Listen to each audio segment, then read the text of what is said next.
Audio Jungle.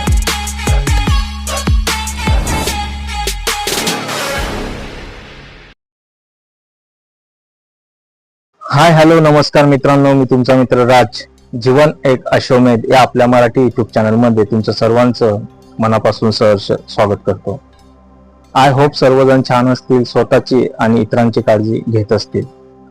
मित्रांनो, आयुष्य जगत असताना किंवा आयुष्याचा हा प्रवास करत असताना दुःख नावाची वादळे तुमच्या आयुष्यात येतात. तुम्हाला घडवायला, तुमची परीक्षा घ्यायला, तुम्हाला सक्षम बनवायला. म्हणून त्या दुःखांना, त्या वादळांना, त्या संकटांना खचून न जाता किंवा मानसिकता खराब न करता सामोरे जावा किंवा बाउन्स करत आनंदी राहण्याचा प्रयत्न करा. मित्रांनो, डोळ्यासमोर एक चित्र उभं करा. एक छोटं घर आहे. घराला पायऱ्या असतात, त्या पायऱ्यांवर आई बसलेली आहे. पुढं अंगण आहे, त्या अंगणात लहान मुलं खेळतायत आणि ती आई त्या मुलांकडे बघून एक विचारांच्या प्रवासात हरवलेली दिसते आपल्याला. त्यासोबतच होतं असं, विचार करत असताना त्या आईच्या डोळ्यामध्ये पाणी आहे किंवा पाणी साठवलेलं आहे. पायऱ्यावरून उठून ती आई घरात जाते. घरात गेल्यानंतर डोळ्यासमोर, घरात जसं आत गेल्यानंतर भिंत आहे, त्या भिंतीला एक फोटो लावलेला आहे. फोटोला हार घातलेला आहे. त्या फोटो समोर ती आई उभी राहते आणि त्या फोटोला एक प्रश्न विचारते की, बाळा, तू इतक्या लवकर का गेलास आम्हाला सोडून?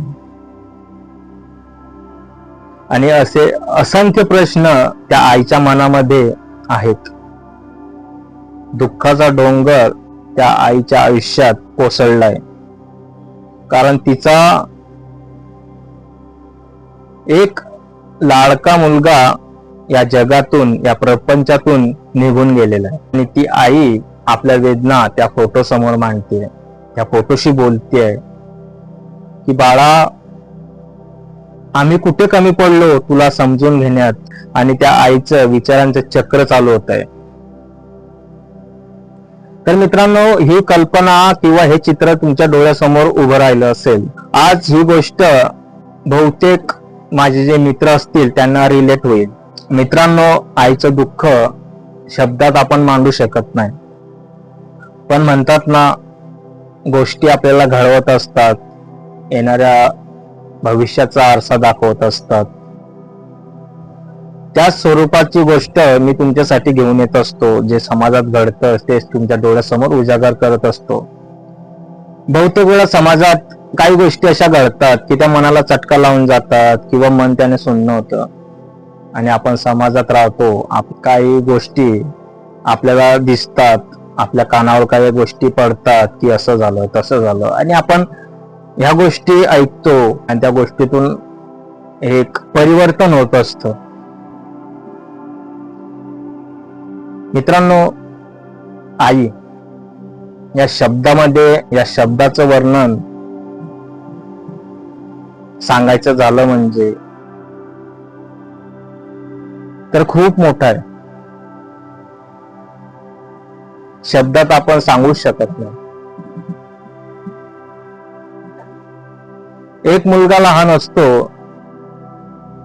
कालांतराने आई बाबा त्याला त्याचे हट्ट पुरवतात.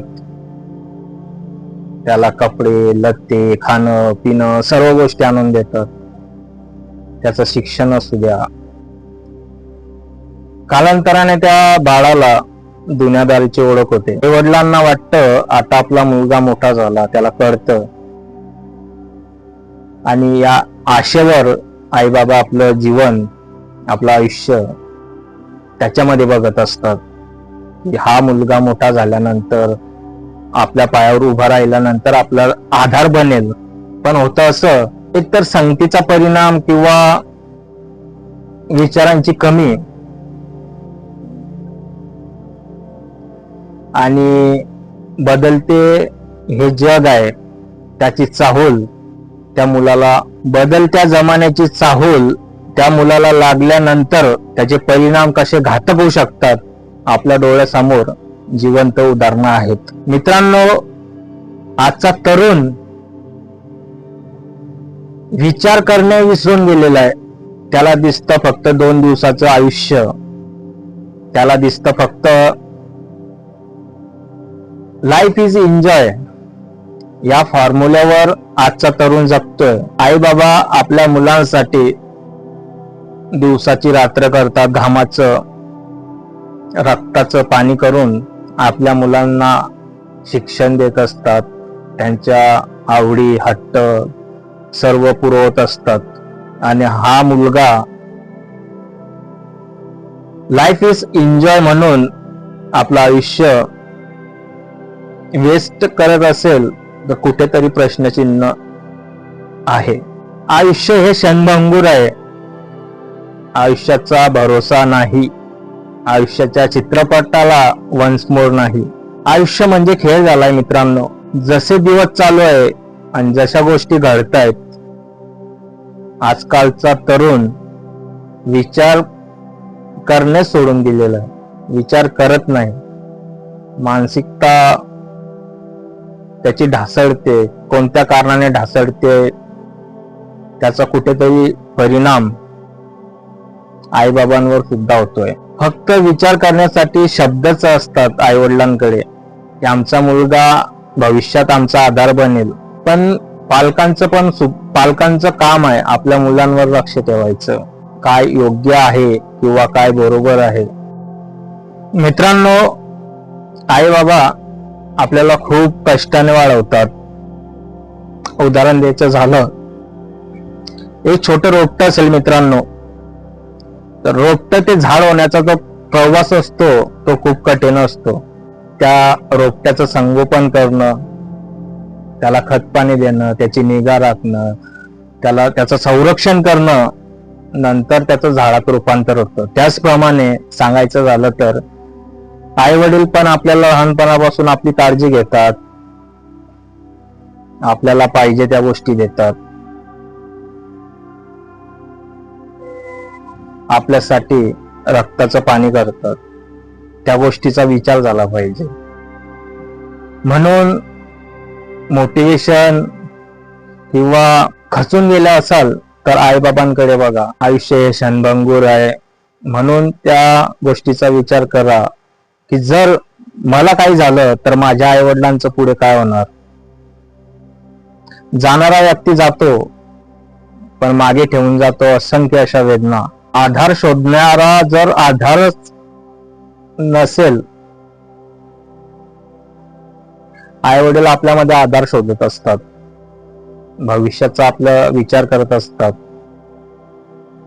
म्हणून त्यांचा पण विचार केला पाहिजे. आजचा तरुण पिढी हा विचार करत नाहीये, तो विचार करायला पाहिजे.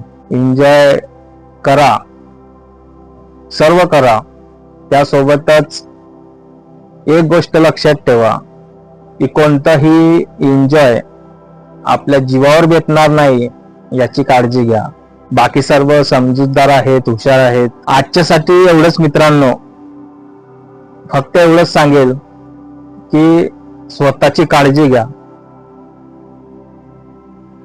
तरुण रक्त आहे, सडसड करणार, पण त्या रक्ताचं, त्या सडसड करणाऱ्या वृत्तीचं कुठेतरी लगाम लावा, कुठेतरी ते रक्त चांगल्या कामी यूज करा. प्रत्येकाचा काळ असतो, त्या काळाने आपलं काही वेगळी ओळख होईल असं कृत्य करू नका. आजच्यासाठी एवढंच. भेटू पुन्हा नवीन विषयासह. तोपर्यंत काळजी घ्या, आनंदी राहा. जय हिंद, जय महाराष्ट्र.